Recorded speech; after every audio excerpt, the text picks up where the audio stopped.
Ma'am, जिस दिन मोदी जी अपनी माता जी का 100वां जन्मदिन मना रहे थे, उस दिन हमारी माएँ रो रही थी। 7,000 की माँ रो रही थी। हमसे वो दर्द देखा नहीं गया। नमस्कार, आप देख रहे हैं न्यूज़ तक। मैं हूं आपके साथ निधि रनीजा और तमाम जो हम आपको स्टोरीज जो है, कहानियां जो है आईएएफ के उन छात्रों की दिखा रहे थे, उसमें एक और कड़ी, एक और स्टूडेंट जो है उसकी हम आपको बात सुनाएंगे कि क्या कहना है मोहित का, जो अलीगढ़ से आते हैं, पिता किसान हैं आपके। लेकिन और ये बात नहीं भूलनी चाहिए कि आपने इंडियन एयरफोर्स का तो एग्ज़ाम दिया ही, लेकिन साथ ही दिल्ली पुलिस का भी आपने एग्ज़ाम दिया था, जो आपने पूरी तरह क्लियर कर लिया था। लेकिन आईएएफ में भर्ती के चलते आपने उस नौकरी को छोड़ दिया था, ऑफर एक्सेप्ट आपने नहीं किया था। Yes ma'am. मैम, हमारा एक सपना था कि हम डिफेंस में जाएंगे। मैम, डिफेंस का हम उससे अपना बहुत सारी चीज़ें कर सकते हैं। हम इसमें है ना स्पोर्ट्स में जा सकते हैं डिफेंस से। उसमें जो रिस्पेक्ट होती है डिफेंस की अलग ही है। इसलिए हमने दिल्ली पुलिस को छोड़ा था। और कहीं ना कहीं वो छोड़ा आपने, दूसरी तरफ जो है आईएएफ की तरफ से भी आपको वो ज्वाइनिंग लेटर कभी नहीं मिला? No ma'am. मैम, ऐसा था, हमारा जो रैंक होती है, रैंक हमारी 31 मई 2021 को एयरफोर्स की वेबसाइट पे हमारी आई थी, जिसमें मेरी रैंक लगभग एयरफोर्स के एग्ज़ाम में 5 से 6 लाख सीटिंग होती है। मेरी रैंक जिसमें अंडर 1000 थी, तो हमारी ज्वाइनिंग होनी ही थी। इतना मतलब उसमें 7000 वैकेंसी होती है। जो हमारा एकदम आश्वासन मिल गया था 31 मई को कि आपकी ज्वाइनिंग होगी।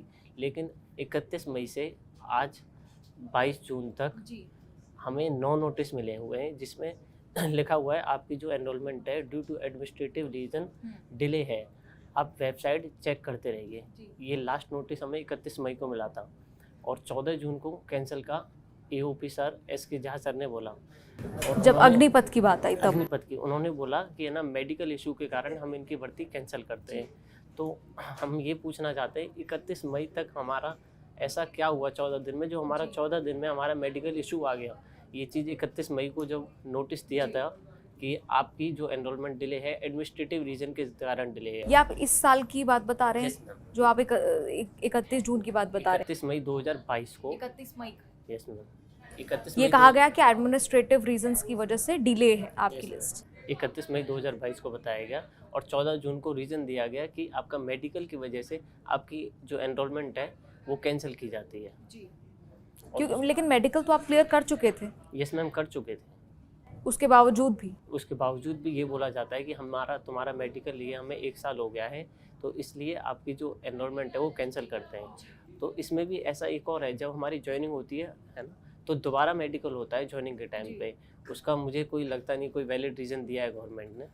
और ये एक स्टूडेंट के साथ हो सकता है, 2 स्टूडेंट के साथ हो सकता है, 7000 स्टूडेंट के साथ हो जाए, ये मुश्किल लगता है, ये नामुमकिन सा है। Yes ma'am. 7000 बच्चे हैं, स्टूडेंट्स हैं, उनके अगर परिवार, उनके रिश्तेदारों को जोड़ें तो मैम एयरफोर्स के लगभग 1.5 लाख से ऊपर बैठेंगे, जिनकी बिल्कुल ज्वाइनिंग होने के बाद भी उन्हें छोड़ दिया। जी।